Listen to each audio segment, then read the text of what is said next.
Okay, I'm happy today because I have the honor and the pleasure to introduce and welcome Tina Hello. Braziel. I hope I say the correct way.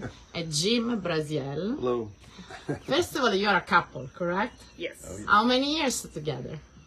13 13. that we've been married. Yeah. 13? Yeah.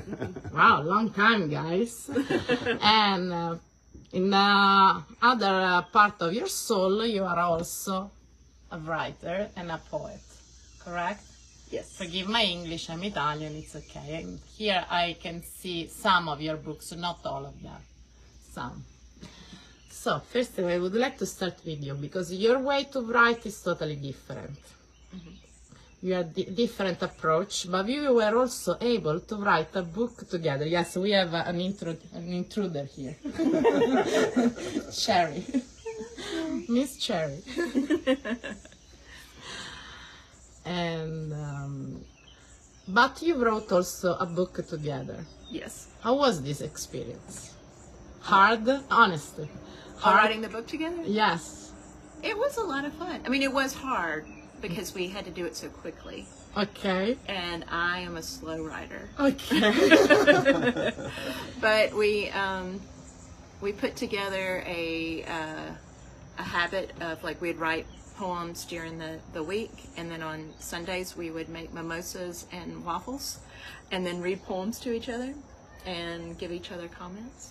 Okay, the worst moment ever when you start to write the book with your husband, that you said, "Oh, why you started this? Come on." I think when I was like, we have to do it in 9 months, I was like, oh, maybe we should ask for longer. So you had a baby, approximately. Yeah, 9 it was a months? baby. Yeah. Yeah. You delivered a baby. Yes. How was for you? Honestly, like pretend she's not here. Well, she's a poet, and I'm a fiction writer. Okay. So, I mean, I do write poetry, and we talk about this. So, for me, the difficult part was just trying to get the lines to be more concise. And so, the hard part would be like, I'd be like, we'd read each other's stuff, and Tina could look at something I wrote. She used to be like, and it would take me forever. So I was grateful to her for it. But sometimes, and we always joke about this, she would make certain suggestions, and I'd be like, that sounds like you, not me. And I'd have to go back and switch it. Another question for Tina. The happy part. Tell me one funny moment. The funny moment. The funniest. So to me, the funniest is after the book was published, Jim would be reading it, and he would be like, "Oh, this line in your poem, it is so good. It is so good." And I was like, "What is it?" And he would read it, and then I would say, "But you gave me that line." And the thing was is that he wouldn't remember that he gave that to me. Probably because you mix so well together that now whatever is right is a composition of both. I would say, so another hard moment, but then a really good moment from that was that we were trying to figure out the arc of the book, how we were going to put the poems together. And so Tina was working in the summer at a workshop, and when she would come home, I would have it all arranged, like, here, this is it. And she would go, no. And then I would be very, like, oh man. And so then I would go back and I'd put it together, and I'd wait a few days, and I would sneak it over to her, like, this is it. Come on, Tina, give me at least an 8. And No. she would say no. It's not good. And this went on for, I don't know, a number of weeks, and then So she needed the time to finish. Yes. Because she will never finish. Right, She right. will always, because she wanna take care of the details, correct? Yeah. I have another question for you. How long will it take to choose this one, the first part of the book? The pictures, the colors, the title. How long will it take? Well, It's another part as well, right? yeah. So the cover of Glass Cabin, Jim's son created that, and he's an architect now. He helped us build the glass cabin. And you were picky with the cover as well, or are you that? In that case, you were more. Yes, I like it. No, I don't think we were that picky. We were like, let's let Dylan do it. Okay. You know, and he did such a good job in creating it. And I think he was inspired by the designer of the book and how he put different artwork inside of it and like putting together the photographs. Okay, now I have I'm sorry to interrupt. I have a question for you. Yes. I want to know the first day you met your wife. It's a great question. I actually was interviewing for the job that I have now. Wow, another interview. It's completing the cycle, this interview. Wow, and I ask you now. Wow, unbelievable. Synchronicity. And she was on the interviewing committee. She was someone who interviewed me. So that's the first time I met her. Question, was winter, spring, which... It was winter. I believe it was December, what January. caught your attention about her? She had this great sweater on, that's how I remember. But I would just add... What about you? What do you remember about the day? I remember he was so tall he had to duck. Tall, yes, he's tall. I can confirm. He's very tall. I was impressed as well. I said, oh my. And I thought, I'll never find a man that good. Who invited to get out first? You? Who did the first movement? Well, it was interesting. There was this, it's like a music festival. Okay. And Tina said, hey, there's this festival. So I guess it was Tina, but it really was, we had invited like a lot of people to go, but nobody went but the two of us. So we wound up at this place. The other talk about, they say, leave them alone. Maybe. We should ask. Yeah. And where you came from?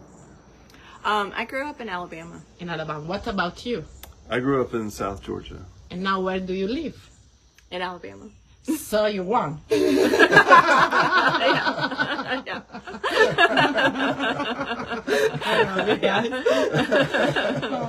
you have another book project coming? Oh, yeah. You want to talk about a bit, or is it a surprise? Oh, You want to say something? Yeah, so I'm working on another book of poems, and right now I'm calling it Drawlin' Hum, which is based on a poem that I wrote that's about when I started raising tadpoles that were in a puddle, and the puddle was drying up, and Jim was like, if you don't take them home, they're going to die, and I figured I couldn't do worse than death, so I've been raising tadpoles ever since. So, yeah, so the book is a lot about our relationship with other creatures and, the land and those type of things. So. Can you tell me about the frog story you told me yesterday, please? The frogs. You are raising the frogs. Oh, yeah, they're raising the tadpoles. So, yeah, I put them in my casserole dishes, and I change their water, and I feed them. Not to cook. She put in the casserole, not to cook, guys. Because yesterday, when she started in this way with me, the first thing I said, she put in a casserole. No, because in Italy, we eat the frog. And then I just, watch them grow and let them go. And now I hear more frogs and toads. And what I see here. Yes. Yeah. I invite all of you to buy their book. Where they can find your books, guys?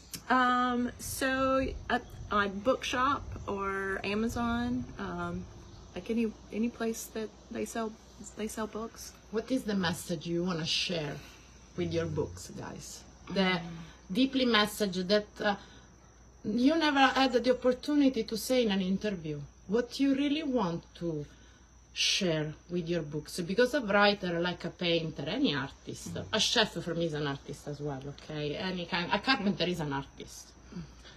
There are no limits in art. We are human beings, we are artists, Right. creative artists. What is the deeply message that is not wrote, but people need to understand by reading your words? What is the deeply message you want to share with them while you are writing this? well, this is kind of like my compass point for life, is that we're here to savor. And if we savor, we take time. And if we savor things in this world, like tadpoles and frogs, and the sound of the birds here, then we take more care. And so I feel like by savoring and enjoying in a way that is careful, in a way that pays respect, it holds more meaning. So you are spreading the voice for a good cause. Yes. I love it. I love it. Thank you. You as well, because totally different from your wife. Your way to embrace, hug the writing artistic part is totally different. It's a totally different journey. So it's impressive you were able to write a book together. We're still married. This is This is another great part you are accomplished. Bravo, good job. Because it's more easy to split, guys, in this modern timing we live in. Yeah. So, what about your books? What is because you spoke about can say more climate, migration, more also realistic, painful memories. Yeah, I mean part of that is just I grew up in a place that was very poor, and I don't want those people's voices forgotten. And that's very much at the heart. No cancel culture here.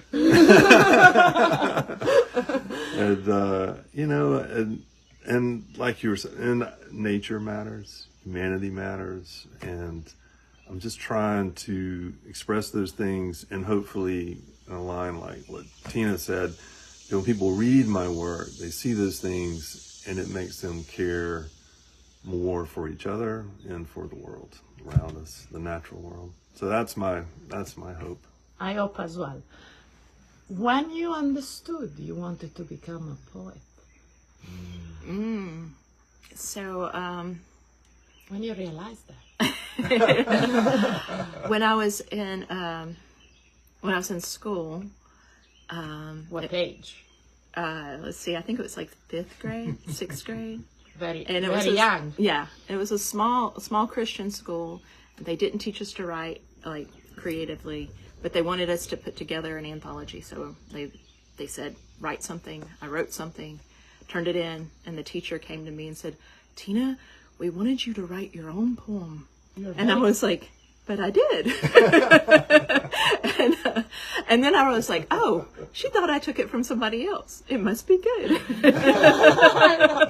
I love it. So that gave me... It's nice to be story. The teacher never understands anything about their students. It's unbelievable. So it's like they live in another planet. So the accusation of plagiarism actually made me go, okay, maybe I can write. Like Einstein's story. You know, Einstein was considered bad in maths. Right. So, see, the teacher don't get it. What about you, Jim? I grew up on a small farm in South Georgia, and my father is a very different space. He always put creativity first in everything he did. So he was, in addition to being a rancher, he was actually also a teacher, but he was a potter and a painter. And so I had to find my own thing. I couldn't do the things he did because he'd already covered so much ground. And it turned out, I wrote this story about me and my best friend. I was 8 years old. We went to Venus in a spaceship, and it was my mother. She was like, oh, this is so wonderful. And when you get a parent. Yeah, when their parents do a great job, they don't say, what are you doing? Right, Go right. to your father. Right. She was destroying a career. Right. So I really... see how life can change with some words? And so that was it. When she said that, and I had, that, I was like, oh, okay. No, I'm saying that because when I was a kid, I wanted to be a farmer, a vet. Yeah. And my mother said to me, no. It took me 40 years to do the round and go back to my oldest dream because I needed to follow what she was saying, no? Because she totally changed my mind. I was 6 years old. So you are affected by, no, I'm not joking. Yeah. So you were blessed and lucky because your mother was in your side, which is important for a kid, more than the father's side, guys. Because, especially for a boy, no? Yeah. The support of a mother. Your support is more for a girl from the father. Someone blocked you in your family. Say, Tina, what are you doing? No, you can do that. How you will live? How you will make money? Someone say that to you? Be honest, Tina. Tell the truth now. No, they didn't, but I was very careful to talk about I was going to teach. A white lie. Yeah. After they figure out. Yeah. When it was too late. Yes, exactly. What about you? With your father? You told him, I will not be here with you to help you. There was a moment you needed to say that. No, he really was very good about, I mean, he wanted us all to do what we wanted to do. I mean, I really was very, very fortunate. Like, it was good to have my mother's good graces on the writing, but in general, because my father did so many things. And the funny thing is, I'm one of 4 kids, and each of us are like a splinter off of him in terms of the things that he did. I mean, I have the writing, but in terms of creativity, my older brother is the farmer, and my youngest sister is In the end, you did it. Yes. What is the hardest part to be a writer in this period to compare when you started? What are the differences that you notice?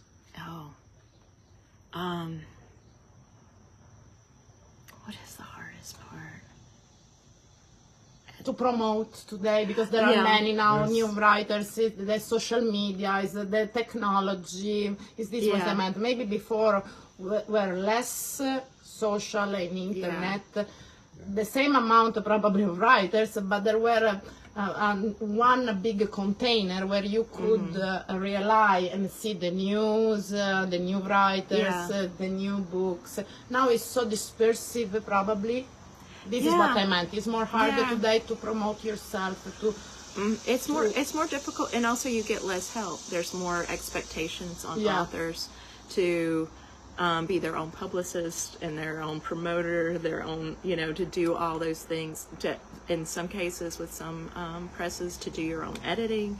So much more responsibility falls on the writer. When I think in the past people had a bigger support team than they have now. Have you ever thought to open a podcast?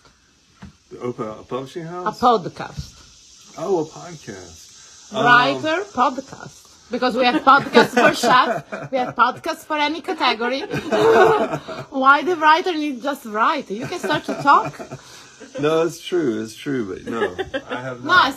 I see you cute in a camera, so maybe you can start a podcast. They're talking about what you're doing, of course, but also introduce your cabin. Have you ever thought to welcome people in your cabin, tourists? We've had people come for like readings and things, but not really tourists. And we've considered maybe in the future having a film made. It'd be nice to meet you in your cabin. I will come. Well, you're very welcome. I will. Why you chose Old Creek Farmer Resort for this vacation? Well, Remind your glass cabin. it is very... You needed a farm, because without a farm now you can't live. So you want to go back to your father and say, hey, now that I'm retiring from writers, I can start to become a farmer again. What's the wishes here now for the future? To be a farmer? Part of it is that when I retire from teaching is, in addition to the writing, what we do next. And part of it is wanting to do some kind of farming. And so we did want to come here and see what y'all were doing here and the way that y'all were doing It's an honor for me to welcome you. If you were not a writer, what you would do? The second option, what would be? Pottery. I would be a potter. Still hard. You can still be. Yes. You can be many things. What about you? I really, we build our cabin by hand, and I really love working with wood. And so, and I just keep learning all the different ways of how you use wood, and that's what I would do. So, Carpenter. a carpenter, yes. A carpenter. I love carpenter. Without them, we can't have houses. So much respect for any job in this planet for me. Thank you, guys. There is something you want to say to close this beautiful, amazing interview. Thank you so much. It was, for me, amazing. We laughed. It was really nice to meet you and have you here. I'd just like to say I really enjoyed our time here at Owl Creek. It's been really beautiful, and meeting the donkeys and the goats. Salt, especially salt. Especially salt. Yeah. Thank you so much for having us. Thank we really you. enjoyed it. Again, where they can find your book? Amazon, where? Amazon, Bookshop, although we would encourage people to use Bookshop. Can you say again your name complete? How they find you on Amazon, please? So our book together is Glass Cabin, and I'm Tina Breziel and James Braziel. Okay. Yeah. And please, about this now. The same. You can find this online, and Amazon, Bookshop, all those places. And You want to say something? Also before to close? Hey, just thank you so much. Thank you so much, Mr. Jim, as well. It was an honor for me to have you, beautiful couple. But just thanks for welcoming. I want to show the other one. Yes. So this is, thank you. This is Known by Salt. Yes. Also found on Bookshop, which supports independent bookstores. Which is your favorite? Inside the book, which is your favorite poem? Oh. Inside the book, Tina? You thought we were Probably. done, huh? Trash is my favorite one. Okay, can you read a piece of trash Yes. for us? We want to finish in this way, you agree? Mm-hmm. And maybe you want to give me a piece of yours. Choose your favorite, of yours, huh? Choose your favorite. Well, I'm having trouble. We have time. There it is. Trash. My neighbor burns his beside his trailer. A garbage truck picks up ours. But we have no plumbing. I can't say who is poorer. But his stinks. A singed outlet smell that makes me worry that some base electrical fire hides in our walls. It brings back my grandparents' pile burning beside the scrawny tomatoes Mom forbid me to eat. The sprawling squash Dad backed over because it grew so close to the rutted drive. And the roses Mama bedded and moated with long stretches of lawn. One vine grew over the bay window of her double wide as if netting a big catch of pretty. Lipstick on a pig is what my friend said once, pointing out red geraniums hanging from a trailer's porch. A hedge fund banker, she had no idea where I come from. That stunk too. I don't know if it was her or me. The trailer park chip on my shoulder, the one my teacher said I should knock off, still smolders. I do know what people say, that others treasure what you throw out. But I'm afraid I'm like my neighbor, unwilling to give another man mine. Some treasures are just for me to burn. I love you. It's an honor to hear the poem read directly from who wrote it. Thank you. Thank you. See, now you know why I married this woman. I know why. I still need to understand why she married you. Joking, Well, Mr. Jim.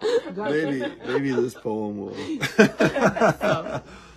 This is a poem called Ease from Glass Cabin. So you chose the one you wrote together. Which part you chose? The one you wrote or she wrote? This is one I wrote, but it's about us. She was speaking this part. Well, it's a love poem to her.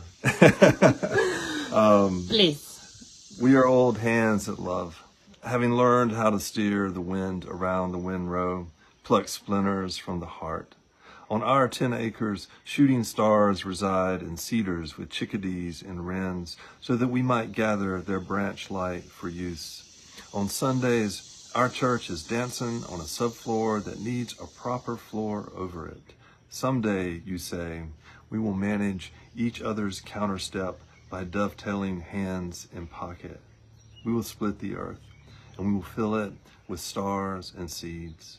When we listen to Sally Branch run after a storm, we joke that she has become a horse we should run after.